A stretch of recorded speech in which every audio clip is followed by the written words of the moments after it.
यसुदे असिंह गवाह यसुदे। सबको जय मसीह की। स्वागत है आपका हमारे प्रोग्राम गवाह यीशुदे में।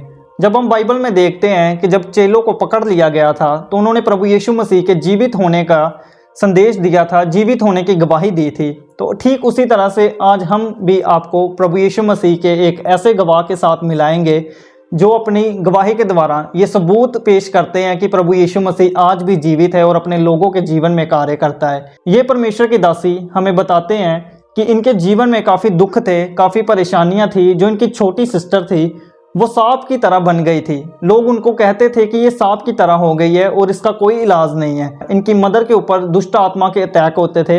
इनकी खुद की लाइफ जो थी वो काफ़ी डिप्रेशन से भरी हुई थी। और आज हम इनसे जानेंगे कि कैसे इन्होंने प्रभु यीशु मसीह के बारे में जाना और आज ये खुद परमेश्वर की सेवकाई करते हैं। तो आइए हम मिलते हैं परमेश्वर की दासी पास्टर निशा जी के साथ। जय मसीह की पास्टर जी। जय मसीह की ब्रदर जी। पास्टर जी स्वागत है आपका हमारे प्रोग्राम गवाह यीशुदे में। पास्टर जी इससे पहले कि हम वीडियो में आगे बढ़े मैं चाहता हूं कि आप लोगों को थोड़ा अपने बारे में बताएं कि आप कहां के रहने वाले हैं और कहां पर रहकर आप सेवकाई कर रहे हैं। जी ब्रदर, सबसे पहले आपको जय मसीह की, और जितनी भी मुझे ऑनलाइन देख रहे हैं या कलीसिया मुझे देख रही है उन सभी को भी मैं जय मसीह की बोलती हूँ।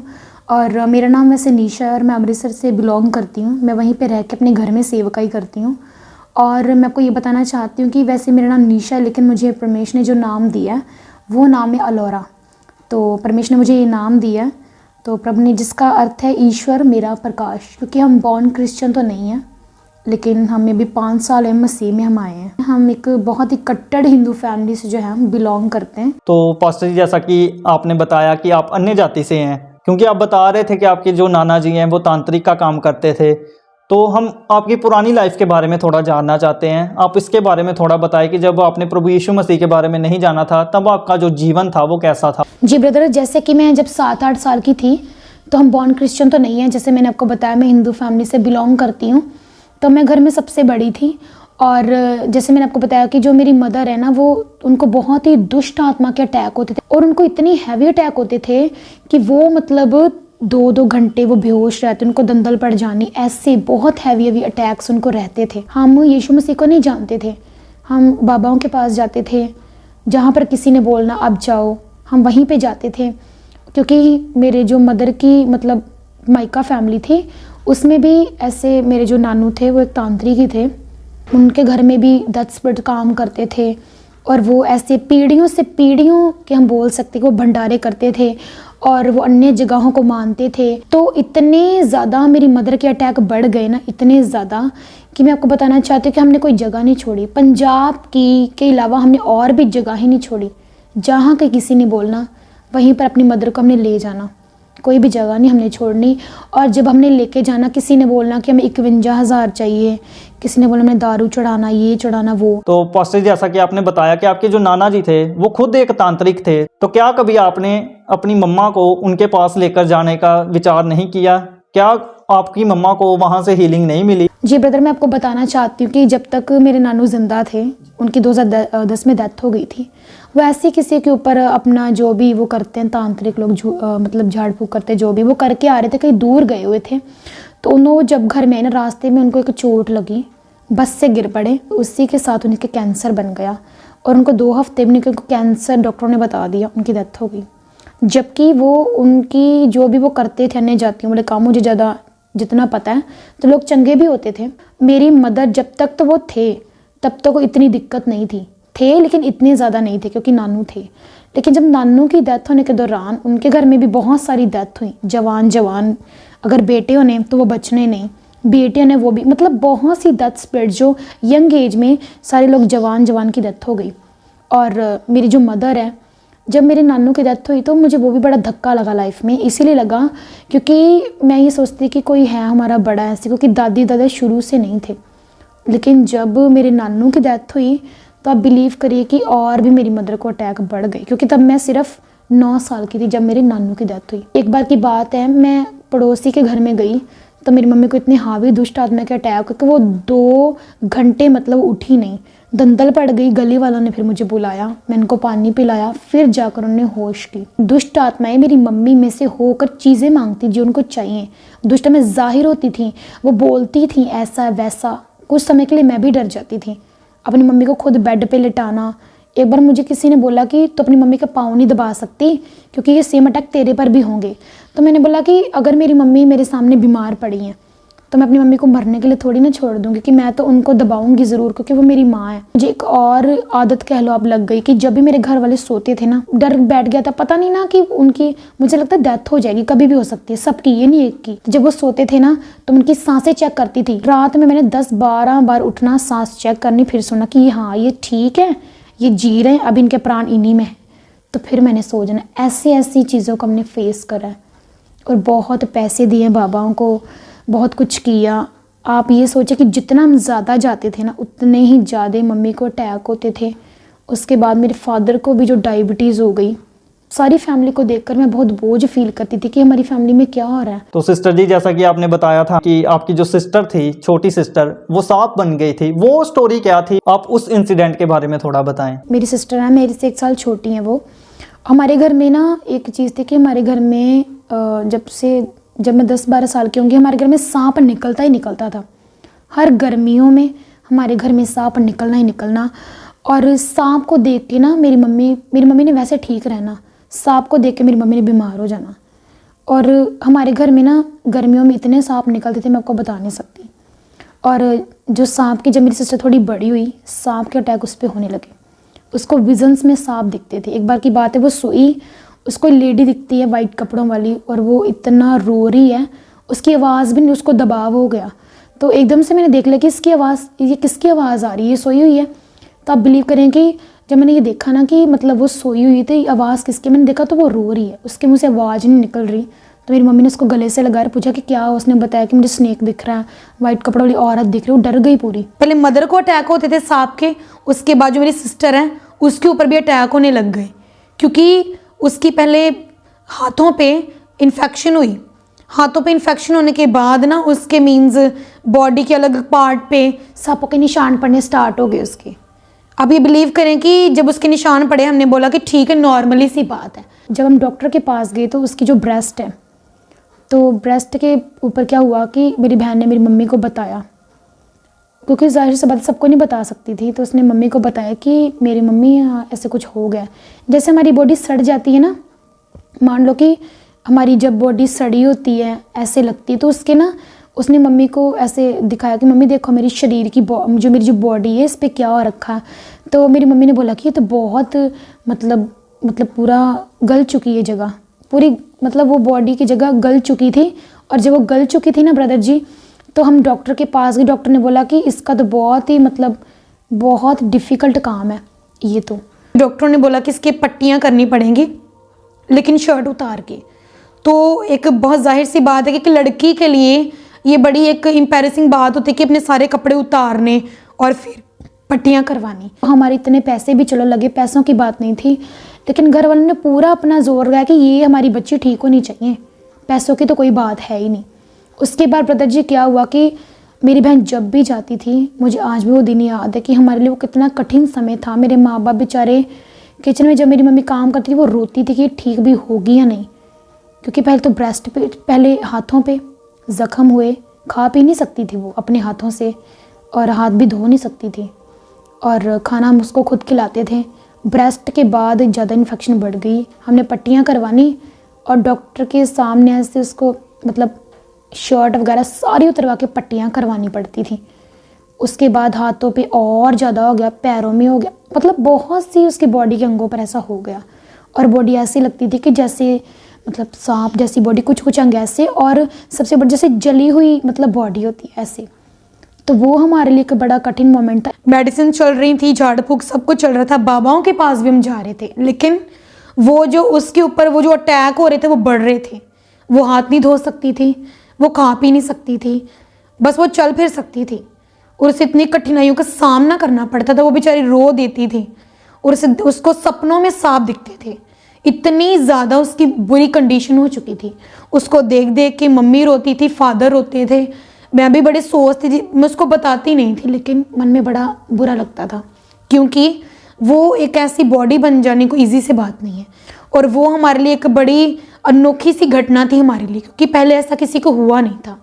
और सांपों की वजह से ये चीज़ें हो रही थी हमारी मतलब फैमिली में। जब मेरी सिस्टर उठती थी वो मुंह नहीं धो सकती थी, उसका पूरा पूरा दिन रोने में जाना, उसने सोचना, जबकि वो जॉब करती तब के समय वो घर में रही और डिप्रेशन उसके ऊपर रहते थे। और क्योंकि डिप्रेशन होगा ही जब ये अनोखी चीज़ हो गई थी उसके साथ। लोग जब हमारे घर में आते थे या वो कहीं पे जाती थी तो कई लोग जिन बाबाओं के पास भी जाते थे वो भी बोलते कि 6 महीने के बाद, साल के बाद इसको फिर ये चीज़ दोबारा होगी। ये ठीक गारंटी नहीं हो जाएगी, लेकिन अगर होगी भी तो ये फिर से चीज़ उसको दोबारा हो सकती है। लोग उसको बोलते थे कि जो ऐसा इसको हो रहा है ना तो इसकी जो बॉडी है सांप की तरह बन जाएगी।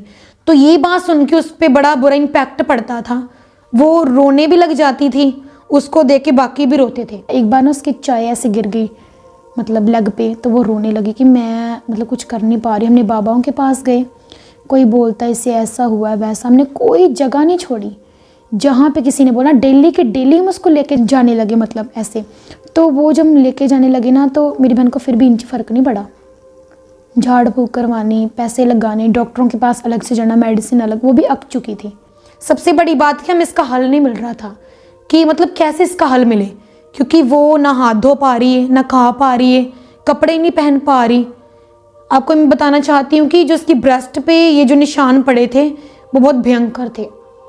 वो मैंने अपनी लाइफ में पहले ऐसा केस देखा था। और निशान पड़ने की वजह से कपड़े नहीं वो पहन सकती थी, खुद नहीं मतलब पहन सकती, लेकिन वो डॉक्टर ने बोला था कि कपड़े बड़े लूज पहनने, कई बार तो पहनने से भी मना किए थे। इतनी जो बुरी कंडीशन उसकी हो गई थी। तो पास्टर जी, इतना सब कुछ होने के बाद जब आप पहली बार चर्च में गए थे तो वो एक्सपीरियंस कैसा था जब आपने प्रभु यीशु मसीह के पावर को महसूस किया था? आप उसके बारे में थोड़ा बताएं। जी ब्रदर, जब हम चर्च में गए तो जो मेरी मामी है वो है तो अन्य जातियों से, लेकिन उनका कोई रिश्तेदार चर्च में जाता, उनकी ताई जाती थी। तो उन्होंने बोला कि आप इतनी जगहों पे गए हो तो वो भी जाती, वो विश्वास नहीं करती थी, लेकिन उन्होंने बोला कि चलो आप जाके देख लो, जाने में क्या है। तो हमने फिर जाना स्टार्ट करा। हमारे थोड़ी सी दूर थी घर के चर्च, हम वहाँ पे गए। तो जब जाना स्टार्ट हुए तो उस पर प्रेयर्स हुई। पहले दिन जब हम चर्च में गए ना तो मेरी मदर के ऊपर दुष्ट आत्माएं जाहिर होनी स्टार्ट हो गई, क्योंकि मदर को तो अटैक बहुत टाइम से होते थे, लेकिन जो बहन को अटैक हो रहे थे तो वो जब वो जाती रही, प्रेयर्स होती रहीं, उसकी वो कंडीशंस जाती रही, वो ठीक होना स्टार्ट हो गई। धीरे धीरे जो बाबाओं से हल नहीं हुए, जो अन्य जातियों से नहीं बना, जो मेडिसिन से काम नहीं हुआ, जो हमने परमेश्वर के भवन में जाना स्टार्ट किया ना तो उसको डे बाय डे रिलीफ मिला, उसको फ़र्क पड़ना शुरू हो गया। और एक दिन ऐसा आया कि वो अटैक जो है हमेशा के लिए ख़त्म हो गई। ऐसे उसकी जो टेस्टिमनी बनी उसको परमेश्वर ने ऐसे चंगा करा। जैसे मैंने आपको बताया कि हम बॉर्न क्रिश्चियन नहीं हैं, तो जब बहन चर्च में गई तो जाहिर सी बात है हम जाने लगे। तो जब हम जाने लगे तो हमें बहुत से लोगों ने बोला कि आपने कहाँ जाना स्टार्ट कर दिया, कि आप अपने धर्म को छोड़ के चले गए हो, कि आप जाते हो तो क्या करते हैं वहाँ पे, आप ये क्या कर रहे हो। हम चर्च में ज़रूर जाते थे, लेकिन हमें वचनों का इतना पता नहीं था। चर्च में जाना, संडे घर में आकर प्रेयर भी करनी, लेकिन वो वचनों का पता नहीं था कि परमेश्वर से क्या चाहता है। जस्ट नॉर्मल चर्च आना जाना और फिर घर में वापस आ जाना, सिर्फ हम नाम के चर्च जाते थे। लेकिन जब हमने परमेश्वर के घर में जाना स्टार्ट करा तो लोगों ने बहुत सी बातें बोलने स्टार्ट कर दी। लोगों ने हमें खींचना चाहा पीछे और हम आना नहीं चाहते थे। तो मेरा ऐसा विश्वास बन चुका था कि जाना मैंने अभी चर्च में ही है, जो मर्जी हो जाए, कि हम इतनी बुरी कंडीशन से निकले। अगर परमेश्वर मेरी बहन को हील कर सकता, मदर को भी कर सकता है, जाहिर सी बात है। तो जब ये चीज़ें हुई तो हमने मतलब चर्च ही जाना उसको ज़रूरी समझा कि हम जाएंगे। बाकी फैमिली मेरी डगमगा जाती थी विश्वास में, हर एक चीज़ में, तब हम बैप्टाइज नहीं थे। तो जब हम जाना स्टार्ट किया तो लोगों ने मुझे बोलना स्टार्ट कर दिया कि नहीं इसको भी हटाओ, ये जाती है, आप भी हट जाओ। तो मेरी मम्मी को और भी अटैक ज़्यादा होने शुरू हो गए। तो जब अटैक बहुत ज़्यादा बढ़ गए तो लोगों ने बोला कि क्या आपको रिलीफ मिल रहा है, फिर से आप अन्य जातियों में जाओ, बाबाओं के पास जाओ। जब बाबाओं के पास जाने की बारी तो मैंने बोला कि मुझे नहीं जाना, आप जाओ। हमारे घर में मेरे जो बड़े लोग हैं वो बाबाओं को लेके आने लगे। मैंने विरोध करा कि नहीं, हम नहीं जाएंगे इन चीज़ों के, मैं वापस नहीं जाएंगे। बड़ी मुश्किल से किसी ने हमारी सुनी है, जहाँ पे कोई पैसा नहीं लगता, जहाँ पे हमें फ्री में परमेश्वर का प्यार मिल रहा है, वर्ड ऑफ गॉड मिल रहा है, हमें वो वचन सीखने को मिल रहा है, क्योंकि चर्च में जाने से बहुत शांति मिलती थी। तो मैंने सोचा कि मैं नहीं छोड़ूंगी, कोई जो मर्जी छोड़े, जो मर्जी करे, लेकिन मैंने नहीं छोड़ना, जो मर्जी हो जाए। और जब हमारे घर में बाबा लोग आए तो लोगों ने जब हमें पीछे खींचना चाहा तो मेरे जो घर वाले मेरा विरोध, कट्टर विरोधी बन गए थे वो मेरे। उन्होंने बोला कि या तो चर्च जाया कर या फिर घर को छोड़ दे।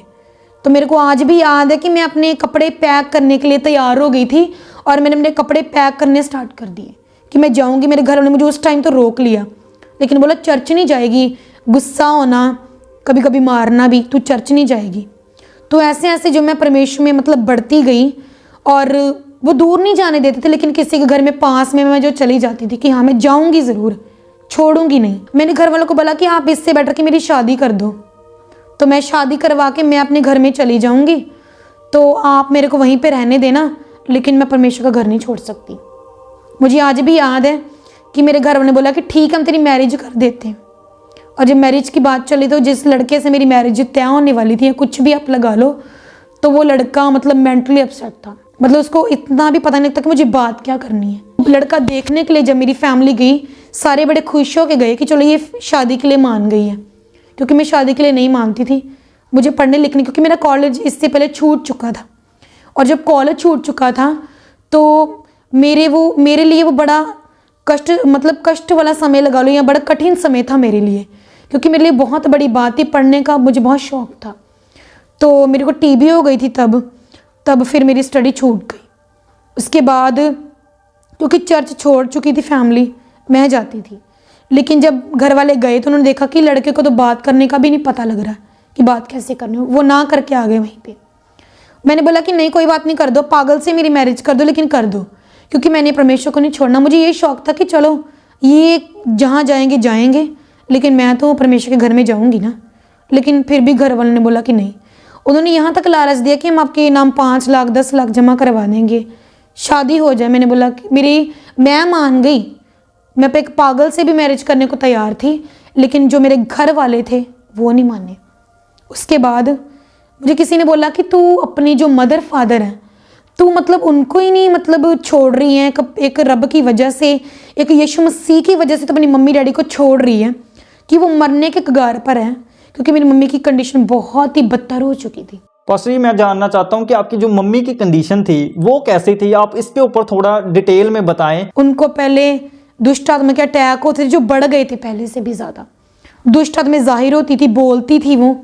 जब मेरी मम्मी को गुस्सा आना, उन्होंने मुझे मार के, बिना दुपट्टे के, बिना चप्पलों के थप्पड़ लगाने और घर के बाहर भेज देना, गेट के बाहर निकाल देना, गुस्से में आकर गालियाँ भी निकालनी, भला बुरा भी बोलना। मैंने क्या करना, पड़ोसी के घर में जाकर बैठ जाना, किसी को ये नहीं बताना कि मेरी मम्मी ने ऐसे मुझे करा, मुझे घर से बाहर निकाला। बड़ा मन में दुख भी लगता था। पहले तो चीज़ें समझ में नहीं आती थी, लेकिन जब पता चला कि ये दुष्ट आत्मा के काम है, तो कि मेरी मम्मी थी, उनको मैं क्या ही आगे बोल सकती थी। लेकिन मुझे दुख इस बात का था कि वो चंगी नहीं हो रही। मैं बस ये चाहती थी कि मेरे घर में बस चंगे हो जाएं सब, बस मेरे को यही था। और फिर मैंने क्या किया कि फिर जब मैं घर में पड़ोसियों के घर में जाकर बैठ जाना, किसी को नहीं बताना। जब मेरी मम्मी ने शांत हो जाना, आधे घंटे के बाद 1 घंटे, मैंने फिर अपने घर में वापस आना। तो जब मैंने वापस आना, और भी मेरी मम्मी ने मतलब ज़मीन पे लेट कर मेरी मम्मी ने और भी मुझे मारने की कोशिश करनी। मेरी मम्मी ने मुझे मारने के समय खुद ही गिर जाना, दुष्ट में जाहिर होकर बोलना, मेरे को गाली निकालना। गाली जब वो मुझे निकालती थी वो खुद ही गिर जाती थी, उनको दंदल पड़ जाती थी। और जब वो ऐसे होता था ना, तो आप बिलीव करें कि मैंने उनको क्या करना, उनकी दंदल खोलनी, उनको पानी पिलाना। और मेरी मम्मी को जब होश आना, सारी फैमिली ने मुझे ही मतलब बोलना कि तेरी वजह से तू ये करती है, तू चर्च जाती है, तो अपनी मम्मी को टेंशन देती, इसी वजह से तेरी जो मम्मी है, इसीलिए उसको ये डिप्रेशन रहता है। उनको नहीं पता था ये क्या होता है, तो उनको लगा ये डिप्रेशन रहता है, तो तेरी वजह से सारा कुछ, मुझे ही सारी चीज़ों की वजह वो मुझे ही मानते थे, जबकि संभालती भी मैं ही थी। घर में कोई भी बड़ा नहीं था। दादी दादू की डेथ पहले ही हो चुकी थी, मेरी मम्मी की शादी के पहले। चर्च जाना हमारा बंद हो गया। मैंने सोचा कि मैं अपनी फैमिली के साथ गलत कर रही हूँ। आपको पता, जब शैतान भरमाता है तो वो कहीं से भी पकड़ता है। तो मेरे माइंड में चीज़ है कि नहीं, जिस माँ बाप को बचाने के लिए मैं इतना कुछ कर रही हूँ, तो मैं अपने माँ बाप को छोड़ के मैं पहले यीशु मसीह को ज़्यादा सोच रही हूँ। तो सबके कहने पर भी जैसे शैतान ने काम किया, तो मैंने उस चीज़ को मतलब वहीं पे स्टॉप कर दिया। उसके बाद जब मतलब मेरी मम्मी ऐसे ठीक नहीं हो रही थी तो मेरी मम्मी ने बोला कि मेरा नहीं पता मैं कितना टाइम तक ज़िंदा रहूँगी या नहीं, तो शादी के बारे में बोला। तो मैंने बोला कि नहीं मुझे नहीं करनी है। लेकिन जब मेरी स्टडी छूट गई थी महीना तो मैं बोली नहीं, क्योंकि मेरी पहली टेस्टमनी थी कि मेरी कॉलेज की टेस्टमनी पहली थी जो मुझे परमेश्वर ने ब्लेस किया था टेस्टमनी। जब मैंने परमेश्वर को छोड़ा तो मेरा कॉलेज भी छूट गया। हालेलुया, कॉलेज छूट गया। और जब उसके बाद मेरी मैरिज हुई तो मेरी टीबी अभी ठीक ही हुई तो मेरी मम्मी ने मेरी मैरिज कर दी। मैरिज करने के बाद मतलब जब मेरी मैरिज हुई अन्य जातियों में थे, क्योंकि तब हम भी परमेश्वर को नहीं मान रहे थे। तो जाहिर सी बात है अपनी जाति में शादी की मम्मी डैडी ने।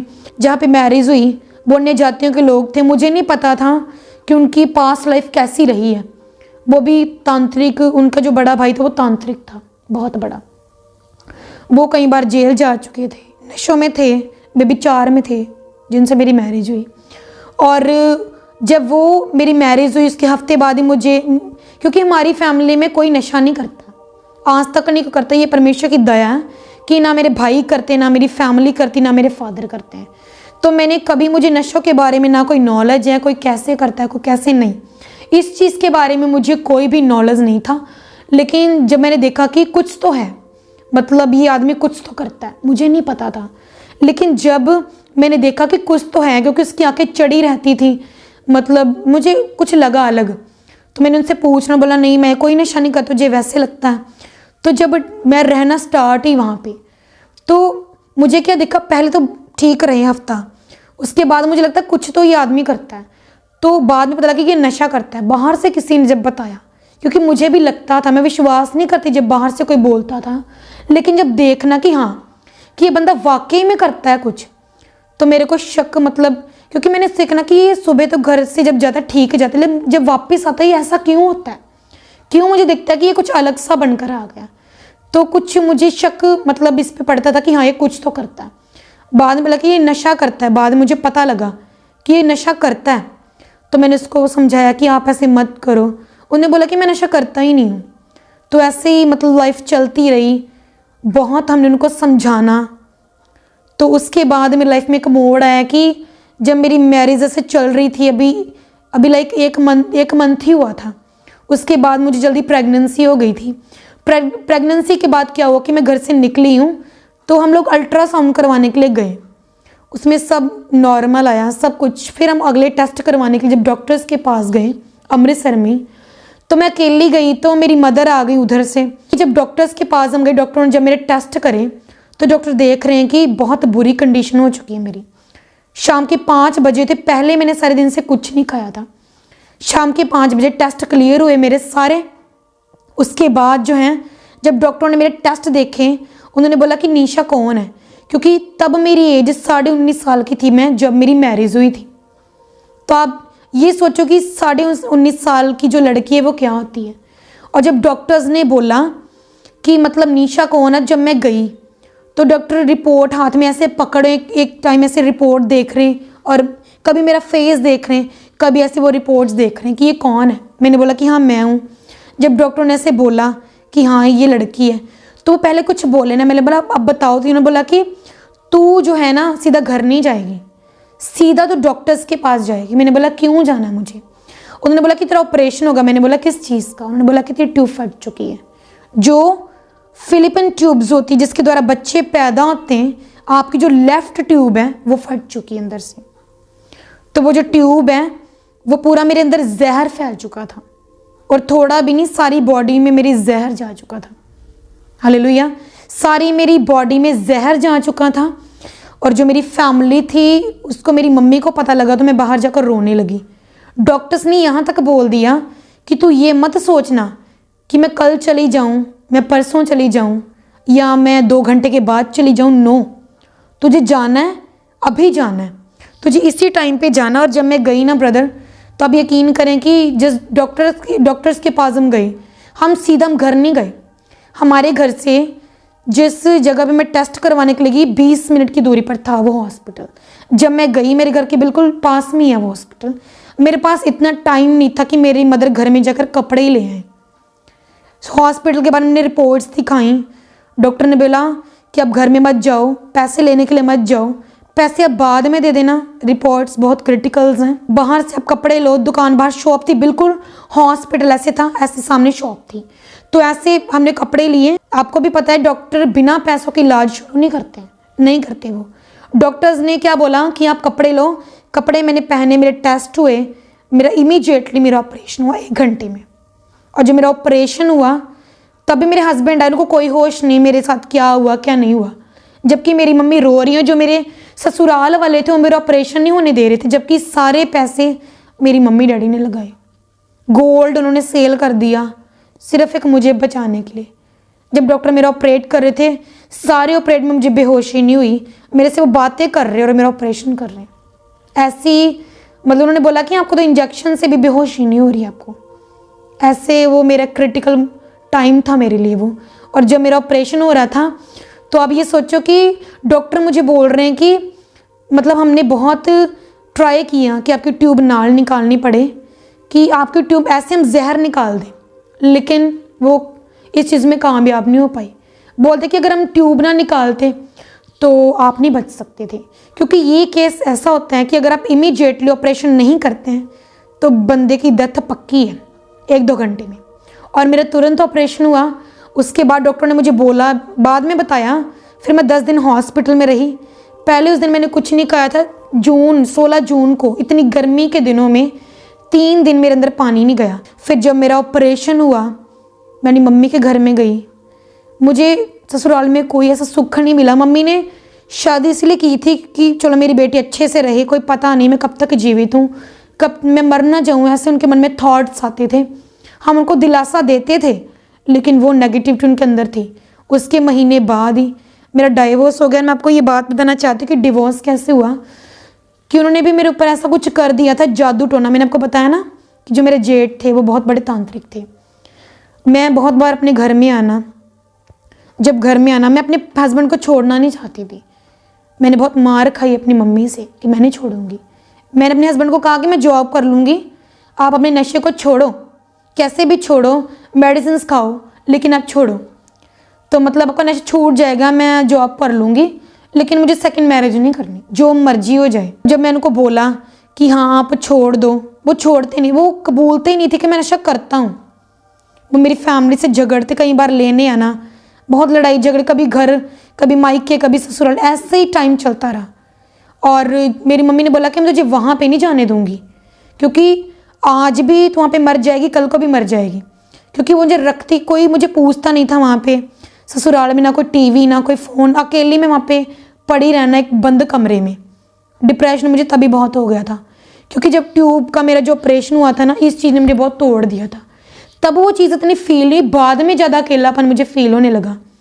मेरे हस्बैंड का रूड बिहेव मुझे बड़ा मतलब अंदर से तंग करता था कि मैंने क्या किया, मैं इनको इतना सपोर्ट करती हूँ, ये कि मेरे साथ इतना नेगेटिव क्यों होते हैं। उसके बाद ब्रदर, मेरी लाइफ ऐसे चलती रही। मेरी मम्मी के जब मैं घर में थी वो लेने आते, मम्मी बोले कि आप नशा छोड़ोगे, हम लड़की को भेज देंगे। एक बार मैं लड़के चली गई, मम्मी के साथ जो है मैं लड़के चली गई उन ससुराल में, तो मैं दोबारा फिर आई। तो ब्रदर जी जब उन्होंने मतलब मेरे को बोला कि अब तू नहीं जाएगी, बहुत हो गया बस, कि तो अभी इतनी छोटी एज के, कल को बच्चे होंगे ना तो बहुत काम आगे तक बढ़ जाएगा। मैंने फिर भी उनकी नहीं सुनी, मैं लड़ के जब चली गई, लास्ट में मैंने उन पे लड़ी। मेरी मम्मी, जो प्लास नहीं होता जिससे लोग इलेक्ट्रिशियन का काम करते, मेरी मम्मी ने उससे पीटा मुझे कि तू जाएगी नहीं, मैं तेरे को घर में तू मर जा, ठीक है, वहाँ पर नहीं जाने देना, तू वहाँ पे जाएगी तब भी तो तुझे मरना, यहीं पे मर जा, मैं नहीं जाने दूंगा। मैंने बड़ी मार खाई है इस चीज़ के लिए। मैं सोचती थी कि मुझे अपने हस्बैंड के पास जाना, किसी और के पास थोड़ी ना जाना जो मैं इतना सहन कर रही हूँ। तो आप बिलीव करो कि जब ऐसा हुआ ना मेरे साथ, तो मैंने सारा कुछ छोड़ दिया।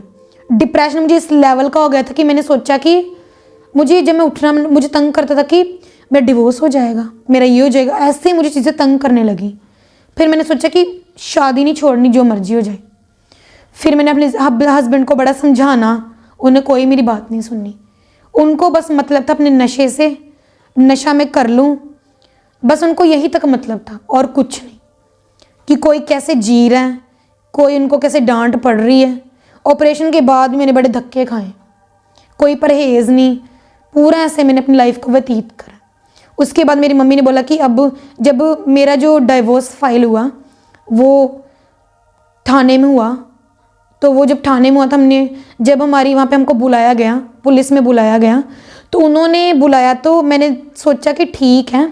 मैं यहाँ तक शक करने लगी अपनी फैमिली के ऊपर कि अगर जो मेरी फैमिली कहीं मुझे कुछ दे ना दे अन्य जातियों से करवा के कि मेरा डिवोर्स हो जाए, तो मैंने पे शक करने लग गई। मैंने कुछ चीज़ नहीं खानी उनके हाथों से, अपने घर में रह के मैंने उनको बुलाना नहीं, पूरी उनके साथ कट्टर हो गई थी मैं, पूरी नाराज़ रहना मैंने। उसके बाद जब मैंने गई ना, मैंने सोचा कि अगर ये बंदा वहाँ पे झुक जाएगा तो मैं चली जाऊँगी, नहीं तो ठीक है अपने घर में वापस आ जाऊँगी। मैंने पूरे वो समय पे छोड़ दिया कि जो होएगा ना देखा जाएगा। मैंने बड़े मौके दिए, कई मौके दिए 1 महीने में। उसके बाद 1 महीने में मेरा मतलब डाइवोर्स हो गया। उसके बाद मुझे बहुत दुख लगा, डिप्रेशन मेरा इतना बढ़ गया कि पहले मेरा ऑपरेशन हुआ, घर में इतनी क्रिटिकल कंडीशंस, एंड उसके बाद जो है मतलब ये भी डाइवोर्स होना कि 1 मंथ के बाद तुरंत ही डाइवोर्स हो गया। वो मेरे लिए एक शॉकिंग पॉइंट था। उसके बाद मेरी मम्मी को, जैसे मैं आपको बता रही हूँ, बाबाओं के पास जाते थे, फिर से मैंने मम्मी के साथ बाबाओं के पास जाना। मुझे अपनी लाइफ के साथ कोई प्यार नहीं रह गया। मुझे ये था कि मर जाऊँ बस, कि जो कल को मौत होनी वो आज भी हो जाए। मुझे अपनी लाइफ से 1 इंच भी प्यार नहीं रह गया, जीती थी अपनी फैमिली के लिए बस। तो एक बार मुझे याद है, मैं आपके साथ एक इंसिडेंट शेयर करना चाहती हूँ जो बहुत इंटरेस्टिंग है। जब मेरा डाइवोर्स हो चुका था तो मुझे अपनी ज़िंदगी से कोई प्यार नहीं रह गया था। तो मेरी मम्मी और मेरी बहन किसी ने जगह पे गए कि इसकी लाइफ में ऐसा क्यों हो रहा है कि डाइवोर्स हो गया, ऑपरेशन हो गया, पूछने के लिए, मतलब पंजाबी में बोलते टेवा लगवाने के लिए गए। बाबाओं के पास गए कि चलो पूछ के आते हैं कि क्या प्रॉब्लम है, इसके साथ इतना कुछ क्यों हो गया, वो भी इतनी जल्दी, कोई दुष्ट आत्मा क्या है। तो जब वो गए ना, तो मेरी मम्मी और मेरी बहन गए, तो जाते ही बोल दिया पंडित ने कि आपकी ये जो बेटी है ना, इसकी मैरिज कर दो, इसकी मैरिज इसीलिए कर दो, दोबारा कर दो कि उन्होंने सीधा बोल दिया था कि इसकी डेथ हो जानी है 2 साल में, कि आपकी बेटी 22-23 साल की उम्र से ज़्यादा जी नहीं सकती, इसके बहुत कम दिन रह गए दुनिया में, कि अगर ये मर जाएगी आपके घर में, मरना तो इसने पक्का ही है, लेकिन अगर ये आपके घर में मर जाएगी ना, तो पंजाबी में बोलते हैं कि आपके तो तप्पड़ रुल जाएंगे, आपके ना पूरी कंडीशंस बहुत ख़राब हो जाए, इसकी वजह से आप भी मुसीबतों को झेलोगे, कि आपके लिए कितनी रॉन्ग आपकी फैमिली के लिए है ये, कि मतलब इसकी वजह से आपको कितना सहना पड़ सकता है। तो आप ना इसको मतलब मैरिज इसलिए करनी है कि आपके घर में ना मरे, कहीं और जाके मरे अगर मरना है तो उन्होंने बोला कि अगर तू 5,000 मुझे दे देगी ना, तेरे दिन मैं बढ़ा सकता हूँ मैं इन दिनों को, लेकिन तू जिएगी कुछ दिन ऊपर जी लेगी 1-2 महीना, लेकिन मरेगी तो ज़रूर। फिर उन्होंने ना कुछ उपाय लिख के दिए। मेरे को तो आगे ही था कि मरना तो है, मैं चाहे आज मर जाऊँ, आई एम नॉट इंटरेस्टेड। तो मैं घर चली गई, लेकिन उस टाइम ना मेरे दिल में एक बात है कि सच में मैंने मर जाना है, कि मेरी फैमिली का क्या होगा, मुझे इस तरह की बात मैंने भी बिलीव कर लिया, क्योंकि टूट गई थी। मुझे लगता है ठीक है शायद यही है, इसलिए मेरे साथ इतना बुरा हो रहा है। तो ब्रदर जब ऐसी बातें बोलेगी, बाबा ऐसे लोगों को धोखा देते हैं झूठी बातें बोल के। जो पंडितों ने उपाय बोले हमने सब किए, मैं ना तंग आ गई थी चीज़ों। मैंने बोला अगर जीना है तो ये कौन सा भगवान है जो इतना कष्ट दे के खुश होता है। मैंने बोला अगर जीना होगा तो जी लूँगी, मरना होगा तो मर लूँगी, कोई बात नहीं, आई डोंट केयर कि अगर जीना ठीक है, नहीं तो कोई बात नहीं। मैंने वो सब करना छोड़ दिया। मेरी नानी ने मेरी मम्मी को बोला कि तुम मुझसे पैसे ले तो इसकी पूजा करवा ले। तो मेरे मन में एक बात है कि ये भगवान थोड़ी ना कि जो मेरे दिन को बढ़ा देगा, कितनी पावर थोड़ी ना तुझ में कि तू किसी के दिन को बढ़ा दे। तो मुझे तब पता लगा कि ये लोग बेवकूफ़ बनाते हैं लोगों को पैसे लेने के लिए। तो मैंने बोला कोई पैसा नहीं दोगे आप, मैंने उनको मना कर दिया। तो आज वो बात मुझे समझ आती है कि शैतान को भी कहीं ना कहीं पता लग गया था कि सच में मुझे परमेश्वर ने चुना है। इसलिए बोलता कि इस लड़की की जो डेथ है तेरे घर में, ये लड़की इस घर में रहनी नहीं चाहिए, क्योंकि शैतान को भी पता लग गया था कि यही लड़की चुनी गई है, अगर ये इस घर में रहेगी तो छुड़ाया जाएगा। कि मतलब घर वालों के बुरे हालात नहीं कि शैतान के बुरे हालात हो जाएंगे। और सच में परमेश्वर चाहता तो किसी और को भी चुन सकता था, लेकिन वही वचन आ गया कि परमेश्वर ने अगर तुच्छों को मूर्खों को चुन लिया और एक डिवोर्सी लड़की को परमेश्वर ने चुना अपनी महिमा करने के लिए।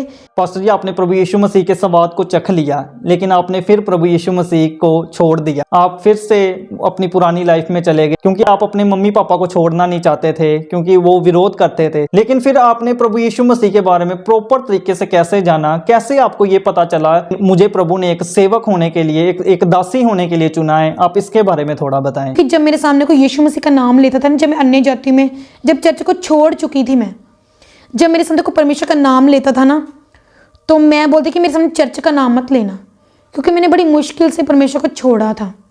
तो मेरे सामने कोई नाम भी लेता था ना, जैसे कोई आशिक नहीं छूट जाता तो अब नाम उसको याद आती, मैंने बोलना कि मेरे सामने परमेश्वर का नाम मत लेना, मेरा दिल करेगा।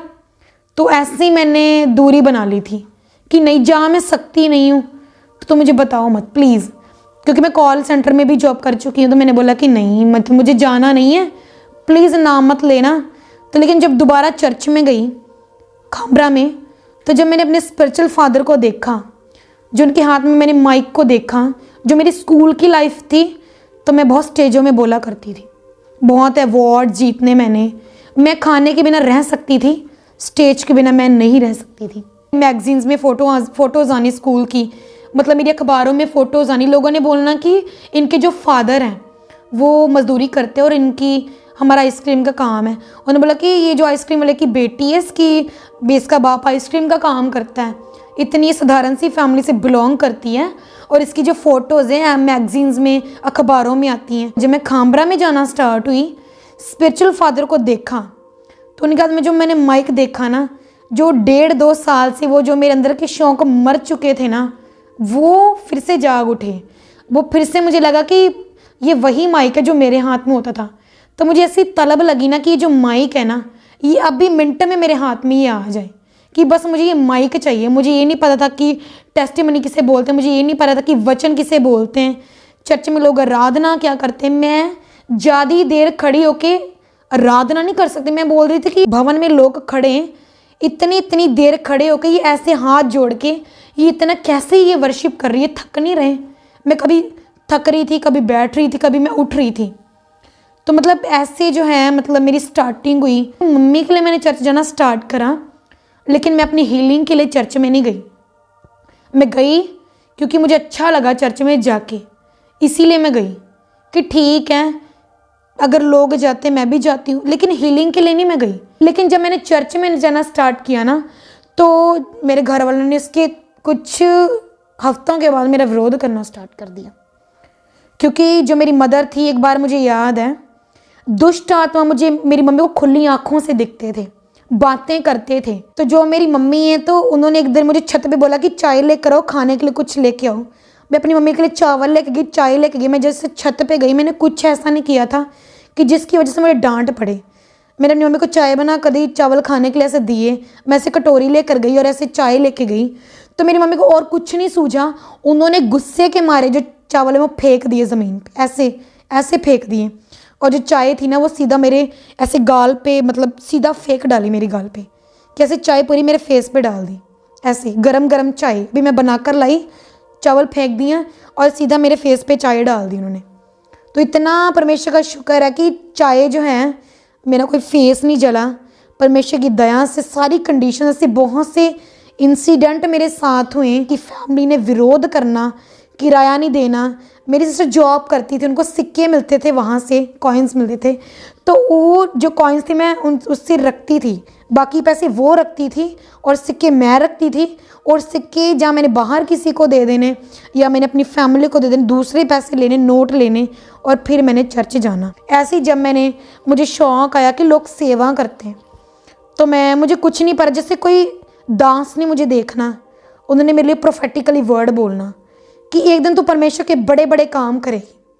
मुझे आते जाते जैसे दास, बड़े बड़े दास जिनको मिलने के लोग तरसते हैं, वो जब मुझे बाय गॉड ग्रेस रास्ते में मिलना, या कोई भी छोटा बड़ा दास सब आदर के योग्य हैं, तो उन्हें मुझे बोलना कि मतलब तुम्हारे ऊपर कॉलिंग है, आपको बुलाहट है। तो मैंने सोचना कि शायद ये मेरा मन रखने के लिए बोलते हैं, तो मैंने तब भी उस चीज़ को सीरियसली नहीं लिया। एक दिन की बात है, किसी दास ने मेरे लिए प्रोफेटिकली वर्ड को रिलीज़ किया। मैं घर में ऑनलाइन मीटिंग देखी, निशा नाम की लड़की को मैं देख रहा हूँ, परमेश्वर से अपने कामों के लिए इस्तेमाल करेगा और तैयार कर रहा है परमेश्वर उसको। तो मैंने वो बाय फेथ रिसीव करा था। उसके बाद लोगों ने मेरे से प्रेयर करवानी स्टार्ट कर दी। मेरा ना बड़ा दिल करना कि मैं लोगों के लिए प्रार्थनाएं करूं। जैसे मैं स्पिरिचुअल फादर को देखती थी कि वो दुष्ट आत्मा को डांटते थे, तो मुझे में बड़ा जुनून आता था कि मैं डांटूं। मेरे अंदर वो फायर आती थी कि, और आती भी कैसी, जैसे मेरे स्पिरिचुअल फादर डांटते ना, तो मुझे कोई प्रेयर करनी नहीं आती थी, मुझे कुछ नहीं आता था, मुझे कोई वर्ड की नॉलेज नहीं थी। लेकिन जो मैं उनको सुनती थी ना, तो जब भी मैं उनको देखती थी तो मुझे पता नहीं होता ही क्या था, मैं अपना भूल जाती थी। एक ऐसी वो गॉड ग्रेस थी। उसके बाद नानी के घर में गई तो नानी ने, मेरी जो मामा, उन्होंने बोला कि, मैंने बोला मुझे बहुत फ़ोन्स आते हैं प्रेयर के लिए। तो तब मुझे, मेरे से 10-12 लोग जुड़े जिन्होंने मुझसे डेली प्रेयर्स करवाना स्टार्ट करा। जब नानी के घर भी गई तो मेरे मामे ने बोला कि हाँ, हमको 40-40 साल हो गए, तेरे को बड़ा उठाया है, तेरे को कभी 2 महीने चर्च में जाते हुए। उन्होंने बोला कि नहीं, प्रेयर मत करो ऐसे किसी के ऊपर, कि तेरे को कुछ हो जाएगा, ऐसे उन्होंने कुछ वर्ड बोले, मुझे एग्जैक्ट याद नहीं। तो पता नहीं मुझे क्या हुआ, मैंने कभी उनके अगेंस्ट बोला नहीं। मैंने बोला कि नहीं, प्रेयर तो मैं करूँगी, ये नहीं मैं स्टॉप कर सकती। तो मैंने ऐसे बोल दिया। तो जब मैंने ऐसी बात को बोला ना, तो वो भड़क उठे, क्योंकि वो अन्य जातियों में थे, शैतान को मौका चाहिए था भड़कने का। तो जब मैंने ये बात बोली तो वो आगे से बोलते कि ये मैं बैठा हूँ, ये तू बैठी है, आज तू रख मुझ पे हाथ, तो आज मुझ पे तू हाथ रख, आज या तू नहीं जब मैं नहीं। मुझे ऐसे लगा कि शैतान सीधा मेरे को ललकार रहा है। शुरू से मैंने डरना नहीं सीखा, तो मैंने बोल दिया ठीक है।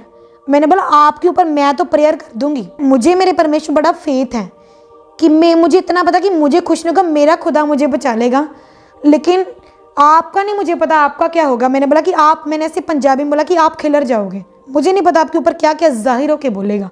इतना कॉन्फिडेंस मेरे ऊपर आ चुका था। तो प्रेयर अभी करनी बाकी थी, लेकिन उन्होंने पहले ही वो कुछ बोलने लगे मेरे अगेंस्ट, उठ कर ना अपने कमरे में चले गए। उन्होंने बोला कि ठीक है, तू बड़ी है, हम छोटे हैं, हाथ जोड़ते हैं। वो ऐसे मेरे पाँव पकड़ गया, तू जीती और मैं हार गया। और वो मतलब कुछ बोलते गए, उठ पटांग अपने रूम में चले गए। तो मेरी मम्मी रोने लगी कि तू इतनी रेयर होके चल रही है। मेरी मम्मी रोने लगी और मेरी मम्मी गुस्से में बोलती चल घर चलते हैं, पास में मेरी नानी का घर। तो उन्होंने बोला कि ये तेरे को ऐसे अगेंस्ट क्यों बोलते हैं, तूने क्या किया ऐसा। तो मैंने बोला मैं पूरी मस्त, मुझे ये बस समझ में आ गई शैतान को कुछ तो मैं उसका उखाड़ रही हूँ, कि हाँ उसको आग मेरे से ज़बरदस्ती लगी है, नहीं तो मैंने कौन सा से कुछ बोल दिया। तो ये मुझे बड़ा इंटरेस्टिंग पॉइंट लगा। तो मुझे अपने आप में इतनी खुशी हुई ना, वो मुझे उस दिन समझ आ गया कि वाकई में जो मुझे ऊपर वर्ड रिलीज़ है ना कि कुछ करेगी तू, कुछ तो है, लेकिन ये नहीं पता है क्या।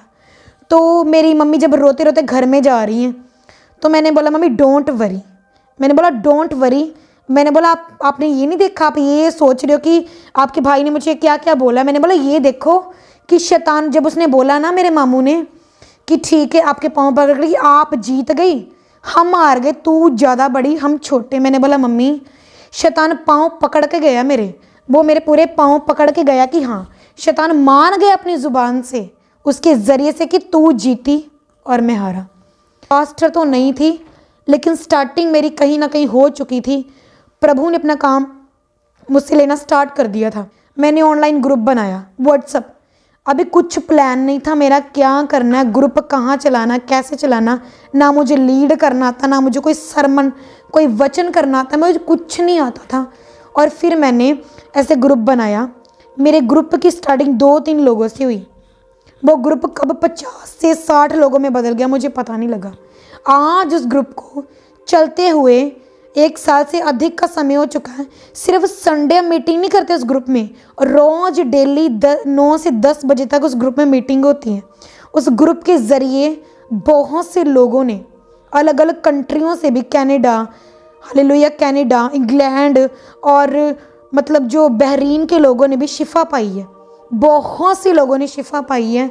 9-9 साल की बीमारियां एक दिन में मतलब गई हैं। और ये सिर्फ बातें ही नहीं हैं, मेरे पास रिकॉर्डिंग्स पड़ी इन गवाहियों की कि परमेश्वर ने मेरी स्टार्टिंग ऑनलाइन की है, मतलब एक सोशल मीडिया के अकॉर्डिंग की है। आज मुझे घर में, बुधवार को मैं चर्च लगाती हूँ घर में, आज मुझे 7-8 मंथ हो गए कि मैं घर में चर्च लगा रही हूँ प्रभु की दया से। तो पास्टर जी काफ़ी सारे लोग जो हैं वो ये बोलते हैं कि जो हम क्रिश्चियन लोग हैं वो लोगों को पैसे देकर उनका धर्म परिवर्तन करते हैं। तो आप भी एक अन्य जाति से आए हैं, तो मैं जानना चाहता हूँ कि आपको कितने पैसे दिए हैं हम लोगों ने धर्म बदलने के लिए, या आप अब खुद सेवकाई कर रहे हैं, या आपने देखा हो किसी को कि पैसे देकर किसी का धर्म परिवर्तन किया गया है। आप उन लोगों को क्या बोलना चाहेंगे जो लोग ये बोलते हैं कि हम पैसे देकर धर्म परिवर्तन करते हैं? जी ब्रदर, मैं यही लोगों को बोलना चाहती हूँ क्रिश्चियनिटी के बारे में, धर्म परिवर्तन के बारे में। मैं यही उनसे शेयर करना चाहती हूँ कि देखें, परमेश्वर ने जगत से ऐसा प्रेम करा है कि उसने अपने इकलौते पुत्र को, प्रभु यीशु मसीह को हमारे लिए दे दिया। क्यों दिया? क्योंकि वो हमसे प्यार करते थे और प्रभु यीशु मसीह ने हमें प्रेम करना सिखाया। उसने कहा कि अपने विरोधियों को भी क्षमा करो और उनसे प्रेम करो। आप कहीं पे भी जाके देख लो, कोई नशे में जाता है, कोई पाप करता है, उसको वहाँ पे अंदर नहीं जाने दिया जाता, वो बाहर निकाल देते मार के या कुछ भी। लेकिन परमेश्वर का भवन एक ऐसी जगह है कि जहाँ पे जाके कोई बाहर नहीं निकालता। वहाँ पे पापी भी आते हैं, नशेड़ी भी आते हैं, डिप्रेशन वाले मरीज़ भी आते हैं, क्योंकि वो हमारी रियल माँ है। जब मैंने आपको बताया, मैं कट्टर हिंदू फैमिली से बिलोंग करती हूँ, तो आपको मैं ये बताना चाहती हूँ कि मुझे आज 5 साल मसीह में हो चुके हैं। तो जब मैं मसीह में आई, मुझे किसी ने 1 रुपया नहीं दिया, एक भी नहीं। जबकि हमने जब अन्य जाति में अपनी मम्मी का इलाज करवाने के लिए जाते थे, तो लोगों ने हमसे पता नहीं कितने पैसे लिए। इतने पैसे हम खर्च कर चुके हैं मेडिसिन पे, डिप्रेशन पे और मम्मी के ऊपर, कि हम आज तक अपना घर नहीं बना पाए। हमारे घर में आज भी कोई अमृतसर में कोई आके मेरा घर देख सकता है। आप देख सकते हैं, जो लोग बोलते हैं ना पैसे देते हैं, धर्म परिवर्तन करते हैं, मैं आपको ये चैलेंज करती हूँ कि आप मेरे घर में आओ और देखो मेरे घर की कंडीशंस को, कि मेरे पास अभी एक रूम नहीं है प्रेयर के लिए, लेकिन फिर भी जो परमेश्वर है, परमेश्वर ने अगर मुझे पैसे दिए होते तो पहले मैं एक अच्छा घर बनाती, प्रेयर रूम बनाती, वहाँ पे मीटिंग्स करती, आलीशान घर में रहती। लेकिन मुझे कोई पैसा नहीं मिला, उल्टा मैंने पैसे दिए 25-25 हज़ार, 50-50 हज़ार। मेरे पापा बहुत मेहनत करते थे। एक होता ना, आप नशा करते हो तो नशों में पैसे गए। मेरे घर में कोई नशा नहीं था। हमने सारी जो अपनी मतलब इनकम थी, जो हमारा जो भी रोज़गार था, जो पैसे थे, हमने सारी उम्र अपनी मम्मी के ऊपर बाबाओं में लगा दी, और बाबे मुंह मांगे पैसे हमसे लेते थे। ये बात मैं कैमरा पे बोल रही हूँ कि अगर आपको लगता है कि ये हमें पैसे देते हैं या कोई धर्म परिवर्तन करते हैं तो आप आओ। अगर आपको लगता है कि धर्म परिवर्तन होता है तो आप मीटिंग पे आके देखो। आप देखो कि वहाँ पे परमेश्वर को पुकारा जाता है, वहाँ पे प्रेयर्स होती हैं। तो पास्टर जी, आपने अपनी गवाही को बड़े ही अच्छे तरीके से लोगों के सामने पेश किया। आपने एक एक बात खुलकर लोगों को बताई जो आपके जीवन में प्रभु यीशु मसीह ने किया। आपने एक एक कार्य को पूरी तरह से बताया। तो इसके लिए पूरी गवाह यीशु की टीम आपका दिल से धन्यवाद करती है। जय मसीह की पास्टर जी। जय मसीह की ब्रदर जी। तो अभी आपने परमेश्वर की दासी की गवाही को सुना। आज आपने देखा कि कैसे परमेश्वर की दासी के जो जीवन में हालात बद से बदतर हो गए थे, परमेश्वर ने उनको ठीक किया। इनकी जो बहन सांप बन गई थी, लोग उनको सांप बोलते थे कि ये सांप की तरह दिखती है, परमेश्वर ने आज उनको भी ठीक किया। इनकी मम्मी को तांत्रिक लोग बोलते थे कि तुम्हारी बेटी 2 साल के बाद मर जाएगी, लेकिन आज ये परमेश्वर की दासी खुद सेवकाई कर रहे हैं। परमेश्वर ने इनको नया जीवन दिया है। तो आप लोग इस वीडियो को अपने लोगों के साथ, अपने फैमिली मेम्बर्स के साथ शेयर ज़रूर करना, ताकि वो भी जान सके कि परमेश्वर कैसे लोगों के जीवन में कार्य करता है, कैसे परमेश्वर एक व्यक्ति को बदलता है। तो अगर आप भी अपनी गवाही हमारे साथ शेयर करना चाहते हैं, अगर आप चाहते हैं कि आपकी भी गवाही इसी तरीके से हम लें और लोगों तक पहुंचाएं, तो आप नीचे जो नंबर दिख रहा है, आप उस पर अपनी डिटेल भेज दें। प्रभु आप सबको ब्लेस करे। सबको जय मसीह की। तो मेरे प्रिय भाई बहनों, अभी आपने एक बहुत बड़ी अद्भुत गवाही को सुना। तो मेरा विश्वास है परमेश्वर इस गवाही के द्वारा आपके जीवनों में 100 गुना फलों को लेकर आएगा।